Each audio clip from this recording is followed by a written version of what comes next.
TET પરીક્ષા ફરજિયાત. દેશના 12 લાખ જેટલા શિક્ષકોને મોટી અસર. અખિલ ભારતીય રાષ્ટ્રીય શૈક્ષિક મહાસંઘના પ્રતિનિધિ મંડળે શિક્ષણ મંત્રીને પત્ર લખીને રજૂઆત કરી કે ટેટ પરીક્ષા જે ફરજિયાત છે તેમણે ટેટ પરીક્ષા ફરજિયાત છે તો આ નિર્ણય રદ કરવો જોઈએ. નમસ્કાર મિત્રો, સ્વાગત છે તમારું અમારી યુટ્યુબ ચેનલમાં. મિત્રો, ટેટ ફરજિયાતનો જે નિર્ણય લેવામાં આવ્યો છે તેનાથી 12 લાખ શિક્ષકોને વ્યાપક અસર જોવા મળી રહી છે. ટેટ ફરજિયાતના નિર્ણયથી દેશના 12 લાખ શિક્ષકોને અસર થશે.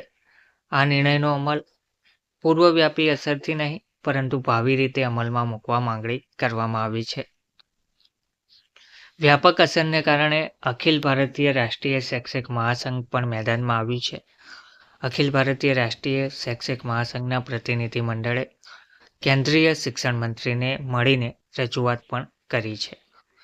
વિગતવાર માહિતી જોઈએ તો સુપ્રીમ કોર્ટ દ્વારા શિક્ષક પાત્રતા પરીક્ષા ટેટ ના નિર્ણયને લઈને શૈક્ષિક મહાસંઘનું પ્રતિનિધિ મંડળ કેન્દ્રીય શિક્ષણ મંત્રીને મળીને રજૂઆત કરવા કહ્યું હતું અને રજૂઆત કરી હતી, જેમાં ટેટને તમામ શિક્ષકો માટે ફરજિયાત કરવાના નિર્ણયથી 12 લાખ જેટલા શિક્ષકો પર અસર થશે તેવું જણાવી આ મુદ્દે હસ્તક્ષેપની માંગણી કરી હતી.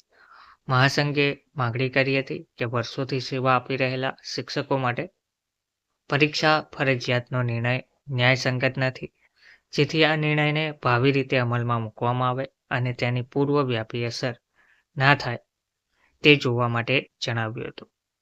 રજૂઆતના પગલે શિક્ષણ મંત્રી દ્વારા સંબંધિત અધિકારીઓને યોગ્ય કાર્યવાહી કરવા સૂચના પણ આપવામાં આવી હતી. અખિલ ભારતીય રાષ્ટ્રીય શૈક્ષિક મહાસંઘ ABRSM ના એક પ્રતિનિધિ મંડળે ગુરુવારના રોજ ભારત સરકારના શિક્ષણ મંત્રાલયમાં કેન્દ્રીય શિક્ષણ મંત્રી ધર્મેન્દ્ર પ્રધાન સાથે મુલાકાત કરી હતી અને શિક્ષક પાત્રતા પરીક્ષા ટેટ સંબંધિત સુપ્રીમ કોર્ટના નિર્ણય અંગે સ્મરણપત્ર રજૂ કર્યું હતું. પ્રતિનિધિ મંડળ દ્વારા નિયુક્તિની તારીખની પરવા કર્યા વિના તમામ સેવારત શિક્ષકો પર ટેટ ફરજિયાત કરવાના મુદ્દે ઊંડી ચિંતા વ્યક્ત કરતા જણાવ્યું હતું કે જો આ નિર્ણયને પૂર્વવ્યાપી રીતે અમલમાં મૂકવામાં આવે તો દેશભરના અંદાજે 12 લાખ શિક્ષકો પર પ્રતિકૂળ અસર થવાની શક્યતા છે. પ્રતિનિધિ મંડળે શિક્ષણ મંત્રીનું ધ્યાન આ હકીકત તરફ દોર્યું કે રાષ્ટ્રીય અધ્યાપક શિક્ષણ પરિષદ NCTE ની સૂચનામાં સ્પષ્ટ રીતે ઉલ્લેખ કરવામાં આવ્યો છે કે ધોરણ 1 થી 8 સુધીના શિક્ષકો માટેની ન્યૂનતમ લાયકાતો સૂચનાની તારીખથી અમલમાં આવશે અને તે પહેલા નિયુક્ત થયેલા શિક્ષકોને ટેટમાંથી મુક્તિ આપવામાં આવશે. મહાસંઘે વધુમાં રજૂઆત કરી કે તે સમયની વ્યવસાયિક લાયકાતોના આધારે નિયુક્તિ થઈ વર્ષોથી સેવા આપી રહેલા અનુભવી શિક્ષકો પર આ નિર્ણયને પૂર્વવ્યાપી રીતે લાગુ કરવો ન્યાયસંગત નથી.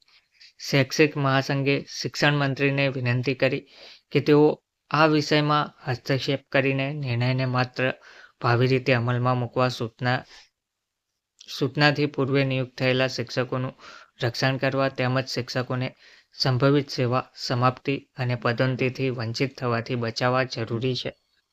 કાનૂની તથા વહીવટી પગલાં લેવા માટે પહેલ કરવામાં આવે. આ ઉપરાંત ઉચ્ચ શિક્ષણ તથા શાળા શિક્ષણ સાથે સંબંધિત લાંબા સમયથી લંબિત વિવિધ સમસ્યાઓના નિરાકરણ માટે એક વિસ્તૃત માંગપત્ર પણ મંત્રીને સોંપવામાં આવ્યું હતું. શિક્ષણ મંત્રીએ શિક્ષક પાત્રતા પરીક્ષા સંબંધિત સંગઠન દ્વારા રજૂ કરાયેલા દસ્તાવેજો તથા તથ્યોને જોઈને સંબંધિત અધિકારીઓને આ વિષયમાં યોગ્ય અને જરૂરી કાર્યવાહી કરવા સૂચના પણ આપી હતી.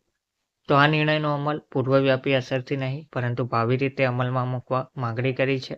ટેટ ફરજિયાતના નિર્ણયથી દેશના 12 લાખ શિક્ષકોને અસર થશે અને આ વ્યાપક અસર વર્તાવાના કારણે અખિલ ભારતીય રાષ્ટ્રીય શૈક્ષિક મહાસંઘના પ્રતિનિધિ મંડળે કેન્દ્રીય શિક્ષણ મંત્રીને મળીને રજૂઆત પણ કરી છે.